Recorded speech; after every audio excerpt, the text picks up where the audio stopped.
Subscribe कयो असांजे YouTube channel Sindhi खोजी खे ऐं बेल जे बटन खे ज़रूरु प्रेस कयो। बिस्मिल्लाहिर्रहमानिर्रहीम। अस्सलाम वालेकुम नाज़रीन, मां आहियां एहसान अली ऐं तव्हां ॾिसी रहिया आहियो सिंधी खोजी यूट्यूब चैनल। अॼु आउं तव्हां लाइ खणी आयो आहियां हिकु निहायत ई इंट्रस्टिंग कहाणी, हिकु ठग बादशाह जी।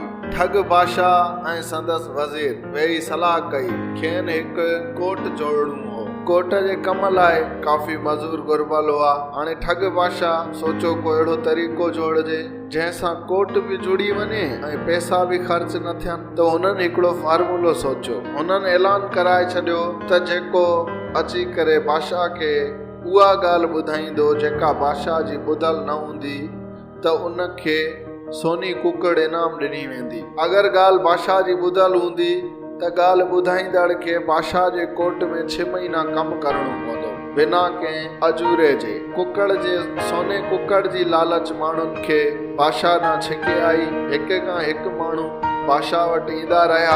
ठग बादशाह जे वातां सिर्फ़ु हिकु ई ॻाल्हि निकिरणी हुई त मुंहिंजी त ॻाल्हि ॿुधल आहे। हाणे बादशाह सां केरु ॻाल्हाए त बादशाह जी ॻाल्हि तुंहिंजी ॿुधल कोन्हे। मजबूरन माण्हुनि खे 6 महीना कमु करण जे लाइ कोट में वञणो पियो। इहा ॻाल्हि ॾाढी मशहूर थी वई त जेको बि बादशाह वटि वञे थो ऐं बादशाह ॻाल्हि ॿुधी करे चए थो त बाबा ॻाल्हि त मुंहिंजी ॿुधल आहे ऐं 6 महीननि जे लाइ हमरा हथीका था थी वञनि कोट में मज़दूरीअ लाइ। हाणे इहा ख़बर हिकु बादशाह खां बि वॾी ठग खे पई, जेको निहायत ॾाढो चालाक हो। ॾिसण में तमामु सादो बहूश गलीज़ तरीन लॻे पियो, पर दिमाग़ी तौर तमामु चालाक ॾाढो चुस्त हो। सो हुन वेही करे सोचियो त ही शायदि वॾी का ठगी पियो करे बादशाह वॾो ठग हूंदो। हाणे आऊं बि हिन वटि अहिड़ी ॻाल्हि पेश कंदुसि जेका हूंदी कूड़ ऐं बादशाह जी ॿुधल न हूंदी ऐं ठहियल बि मुंहिंजी पंहिंजी हूंदी। ऐं उहो बादशाह वटि वञी पेश थियो। पेश थियण लाइ धूल जो ददको हूंदो हुयो। हिकु ददके सां हिकु माण्हू वञी करे बादशाह वटि पेश थींदो।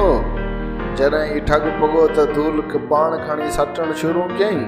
बादशाह सोचियो विणिया अलाए केतिरा माण्हू ॿाहिरि गॾु थी विया आहिनि, ॾिसो त सही। पर उहो ठग बीठो पाण धूल पियो वॼाए ऐं ठग खे बादशाह घुरायो त अच बाबा। ठग पेश थियो। बादशाह खे चवणु लॻो बादशाह ॻाल्हि कयां।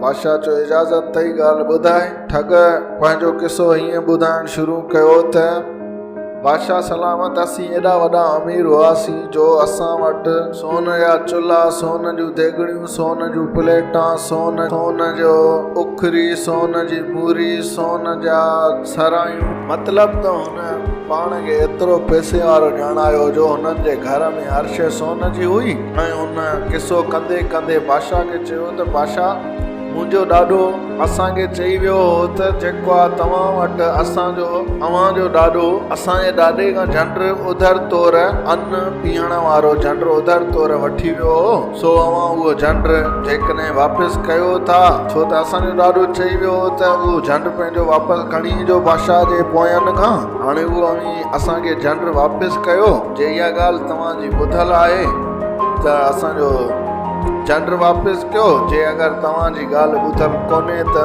पोइ मुंहिंजे हवाले सोनी कुकड़ कयो। बादशाह ॾिसी ताजुब में पइजी वियो। वञ, हीअ त मूंखां बि वॾो ठग निकितो।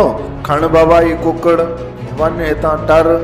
साथियो, किसे जो मक़सदु इहो हुयो त माना दुनिया में उस्तादनि जे मथां उस्ताद पिया आहिनि, चोरनि मथां मोर पिया आहिनि। जेकॾहिं ही तव्हांखे असांजी कहाणी वणी त पोइ असांजे हिन वीडियो खे ज़रूरु लाइक कयो, शेयर कयो ऐं कमेंट्स कयो। ऐं असांजे हिन चैनल खे, सिंधी चैनल खे ज़रूरु सब्सक्राइब कयो जीअं असांजी हौसला अफ़ज़ाई थी सघे। अल्लाह हाफ़िज़।